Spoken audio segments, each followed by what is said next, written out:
आप सभी को नमस्कार। जय श्री राम, हर हर महादेव। मैं पहलगाम अटैक के बारे में कुछ कहना चाहती हूँ।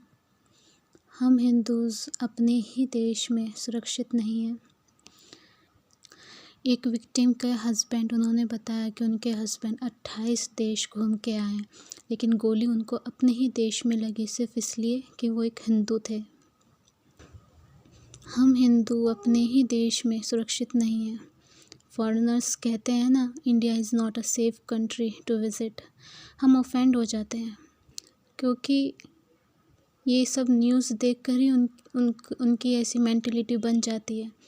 सिर्फ कुछ मुस्लिम्स की वजह से हमारी देश की शांति भंग हुई पड़ी है और हम हिंदू क्या करते हैं, सेक्युलर बन जाते हैं या कन्वर्टेड हो जाते हैं। हमें सेकुलर बनना, कन्वर्टेड बनना तो ठीक है, लेकिन एकता में रहना हमें मंजूर नहीं है ना। अरे अपने दुश्मनों से कुछ सीख लो। वो एकता में रह सकते हैं तो क्या हम एकता में नहीं रह सकते? अगर वो लगातार हिंदुओं पर अटैक कर सकते हैं तो हम पलट कर वार नहीं कर सकते? या हमें बस सेकुलर बनना आता है या कन्वर्टेड होना आता है, हमें बस यही करना आता है?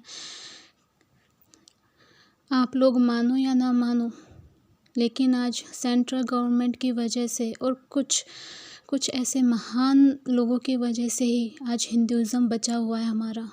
और आप लोग जानते हैं मैं किन लोगों की तरफ इशारा कर रही हूँ, कि जिन लोगों की वजह से हमारा हिंदुज़म अभी बचा हुआ है। आप लोगों ने सोशल मीडिया पर कई वीडियोस देख ली, कई शॉर्ट्स देख लिए पहलगाम अटैक के ऊपर, लेकिन आप लोगों ने सिर्फ अपना गुस्सा जो है कहाँ निकाला? सोशल मीडिया पर मीम्स बनाकर, वीडियोस बनाकर, शॉर्ट्स बनाकर। बस कुछ टाइम बाद आपका गुस्सा शांत हो जाएगा। मेरे ख्याल से 3-4 महीने बाद सब भूल जाओगे आप, सब शांत हो जाएगा। फिर उसके बाद फिर कुछ टाइम बाद फिर हिंदुओं पर अटैक होगा, फिर आप लोग गुस्सा करोगे, फिर वो भी बस 3-4 महीने तक शांत रहेगा, फिर शांत हो जाएगा। बस यही करोगे। कुछ तो रिएक्शन दो। सोशल मीडिया से हटकर रियलिटी में आओ। गुस्सा दिखाओ, लेकिन रियलिटी में आकर दिखाओ। कितने ही ऐसे इंसिडेंट्स हो चुके हैं। हम हिंदुओं को अगर किसी मुस्लिम एरिया में फेस्टिवल सेलिब्रेट करना हो तो हमें प्रोटेक्शन की ज़रूरत पड़ती है। और वेस्ट बंगाल का तो मुर्शिदाबाद वाला इंसिडेंट सबको ही पता है, और अभी पहलगाम अटैक। आप लोग बस मीडिया पर गुस्सा दिखाते ही रहोगे या फिर कुछ करोगे भी? बाहर आओ, रियलिटी में आओ। वो आपने सुना है ना, every action has a reaction. तो रिएक्ट करो, खुद कुछ करो, खुद कदम उठाओ, अपने देश के लिए कुछ करो। सोशल मीडिया से बाहर आओ। ज़रूरी नहीं है कि हर किसी की लाइफ में फ़ेमस होना लिखा है। ज़रूरी नहीं है हर कोई फ़ेमस हो जाता है। आप लोग सिर्फ लाइक्स, फॉलो, सब्सक्राइब के थ्रू फ़ेमस होना चाहते हो, वो एक अलग मैटर है। क्योंकि आज अनएम्प्लॉयमेंट बढ़ती पॉपुलेशन की वजह से इतना ज़्यादा है कि बहुत ज़्यादा। तो कुछ लोगों की मेंटलिटी ऐसी हो गई है कि चलो कुछ नहीं तो सोशल मीडिया पर ही फेमस हो जाते हैं, वहीं से ही पैसे आ जाएंगे कुछ। आज आधे से ज़्यादा यूथ सोशल मीडिया पे पड़ा है हमारे भारत का। सबसे ज़्यादा व्यूज़ भारत से ही आते हैं। अगर आप अगर एस्टिमेट निकालो ऑनलाइन से, तो सबसे ज़्यादा व्यूज़ भारत से ही आते हैं। क्योंकि पॉपुलेशन की वजह से अनएम्प्लॉयमेंट इतनी ज़्यादा है, और उसकी वजह से हर कोई चाहता है कि चलो फेमस ही होके पैसे कमा लेते हैं।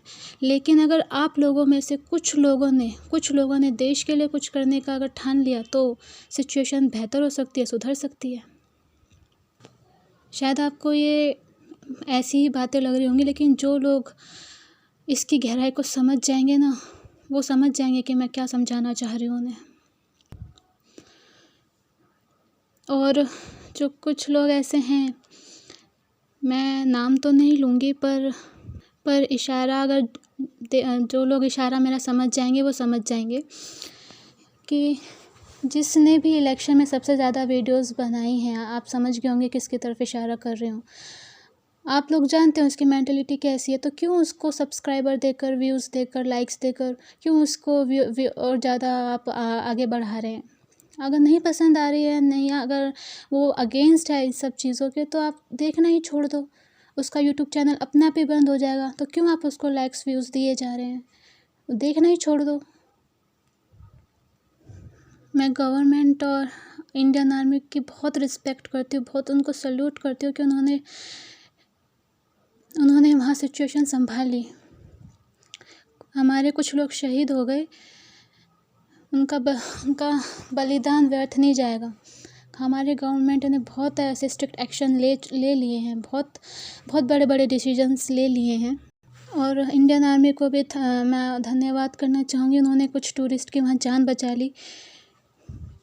लेकिन जिनका बलिदान वहाँ हो गया है, उनका बलिदान व्यर्थ नहीं जाना चाहिए। मैं आप लोगों से रिक्वेस्ट करती हूँ, सोशल मीडिया से हट के रियलिटी में आइए प्लीज़। ज़रूरी नहीं है हर कोई फेमस होकर पैसे कमाए। अगर आप भारत के लिए, अपने देश के लिए कुछ करोगे, तब भी आपका नाम रोशन हो जाएगा। अब कुछ लोग कहेंगे ना कि मैं क्यों वीडियो बना रही हूँ, मैं क्यों नहीं एक्शन लेती। अब मैं आपकी जानकारी के लिए बता दूँ तो मैं एक इलेक्शन लड़ चुकी हूँ जिसमें मैं हार गई थी। तो मैं तो देश के लिए कुछ करना चाहती हूँ। मैं ये सवाल अब आपसे पूछती हूँ कि आप कुछ करना चाहते हैं या सिर्फ अपना गुस्सा सोशल मीडिया पर ही निकालना चाहते हैं? उन लोगों से सीखो जो रियलिटी में आके अपना रिएक्शन दे रहे हैं, गुस्सा निकाल रहे हैं, उन लोगों से सीखो। मैंने एक वीडियो देखी है जहाँ पे 2-3 लोग एक लाइव शूट कर रहे हैं उस अटैक को, जहाँ वो मुस्लिम टेररिस्ट हमारे लोगों को, हम हिंदुओं को मार रहे थे। और वो लाइव शूट कर रहे थे और वो सिर्फ बैठ के वहाँ देख रहे थे, शूट कर रहे थे। मैंने वो वीडियो देखी है। तो क्या नहीं लगता लोकल्स इन्वॉल्व हैं? और मैंने उनकी भी वीडियो देखी है जो वहाँ ज़िप लाइनिंग कर रहे थे, उनकी वीडियो भी मैंने देखी है। तो अगर आप लोगों ने देखी होगी तो आपको पता होगा कि कैसे लोकल्स वहाँ इन्वॉल्व थे। वो जानते थे कि अटैक हो रहा है, हिंदू मर रहे हैं, वो जानते थे। लेकिन थोड़ा सुकून, थोड़ी शांति मिली है मुझे कि गवर्नमेंट ने बड़े बड़े एक्शन लिए हैं। मुझे बहुत शांति मिली है इस चीज़ से कि उन लोगों का बलिदान व्यर्थ नहीं जाएगा, बदला लिया जाएगा। बहुत बड़े बड़े एक्शंस लिए हैं। मुझे बहुत खुशी है कि गवर्नमेंट एक्शन ले रही है और आगे भी लेगी और भी बड़ा कुछ करेगी। इंडियन आर्मी को मेरा सैल्यूट है, लेकिन मैं ये भी प्रार्थना करती हूँ कि वो सुरक्षित रहें। हर इंडियन आर्मी, हर जो भी उसमें इस वॉर में है, वो सुरक्षित रहे। और अंत में बस यही कहूँगी कि जो अभी चल रहा है कि इल्लीगल बांग्लादेशियों को और पाकिस्तानियों को निकाला जा रहा है, बहुत अच्छा हो रहा है। लेकिन और भी मैं कुछ कहना चाहूँगी कि देश में हर किसी को निकालो जो देशद्रोही है। जो भी देशद्रोही है, जो भी हमारे देश में रह के, हमारे देश में ही रह के उसकी बुराई करता है, उसके खिलाफ़ नारे लगाता है, जो भी है, जो भी धर्म का है, सिख है, क्रिश्चियन है, जो भी है, उन सबको यहाँ से निकालो। हमें वो लोग नहीं चाहिए जो हिंदुस्तान में रहकर हिंदुस्तान की ही बुराई करे, उसी के खिलाफ़ षड्यंत्र रचे। हमें ऐसे लोग नहीं चाहिए कि हमें अपने जान का ही हमें डर लगा रहता है कि कौन कब क्या हो जाए। हम अपने ही देश में रह के, हिंदुस्तान में रह के, हम कुछ मुस्लिम से, कुछ देशद्रोहियों से डरने लगे हैं अपनी ही जान के लिए। अभी फ़िलहाल में जो फिल्म आई थी छावा, हमें छत्रपति संभाजी महाराज से प्रेरणा लेनी चाहिए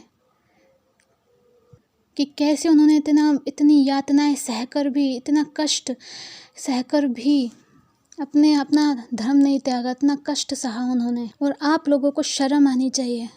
सेक्युलर बने फिरते हो आप लोग, शर्म आनी चाहिए आप जैसे लोगों को जो सेक्युलर की भाषा बोलते हैं। अब अभी भी अगर आपको अकल नहीं आई है ना, तो मुझे नहीं लगता आपको मरते दम तक भी अकल आएगी। मुझे नहीं लगता कि आपको मरते दम तक भी अकल आएगी। इतना सब कुछ हो गया इस साल, आपको अब सोच ले, आपको अब भी अकल नहीं आई तो क्या आई? हम हिंदू अपने ही देश में सुरक्षित नहीं हैं, कुछ मुस्लिम्स की वजह से, कुछ देशद्रोहियों की वजह से। तो उन सबको भी यहाँ से बाहर निकालना चाहिए। मैं तो यही प्रार्थना करूँगी भगवान जी से कि गवर्नमेंट कुछ ऐसा करे। और हाँ, रही बात कश्मीर की, कश्मीर को भी बिल्कुल साफ़ कर देना चाहिए। जो देश प्रेमी हैं, जो कश्मीर में रहने लायक हैं, उन्हीं को ही कश्मीर में रखना चाहिए। बाकी सबको भारत से निकाल देना चाहिए, कश्मीर को भी साफ़ कर देना चाहिए। मैं तो बस यही कहूँगी।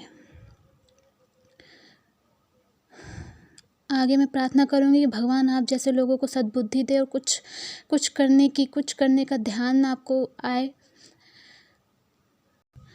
हिस्ट्री खोलकर देख लीजिए, हिंदू मसाकरे कितनी बार हो चुका है हिस्ट्री में, फिर भी आप जैसे लोग सेक्युलर बने फिरते हैं। मुझे तो बहुत ज़्यादा दुख होता है और आप लोगों पर बहुत गुस्सा भी आता है, पर क्या किया जाए। आप लोगों से कुछ कहोगे तो पलट कर गुस्सा ही करोगे, उल्टी सीधी बात बोलोगे, गालियाँ दोगे। क्या किया जाए आप जैसे लोगों का। कोशिश करते हैं समझाने की, समझ जाओ तो ठीक है, बाकी आप जैसे लोगों का कुछ नहीं हो सकता। बस अब अकल आनी चाहिए आप लोगों को, और हिंदू मसाकर अब आगे इन फ्यूचर नहीं होना चाहिए। अब इसके लिए तो कुछ कर लो, बस यही आप लोगों से प्रार्थना है, रिक्वेस्ट है। प्लीज़ अब होश में आओ, प्लीज़ अब होश में आओ और एकजुट हो जाओ।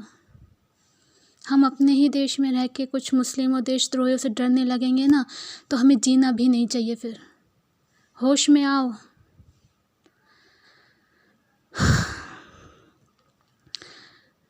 मुझे सुनने के लिए धन्यवाद। Have a good time.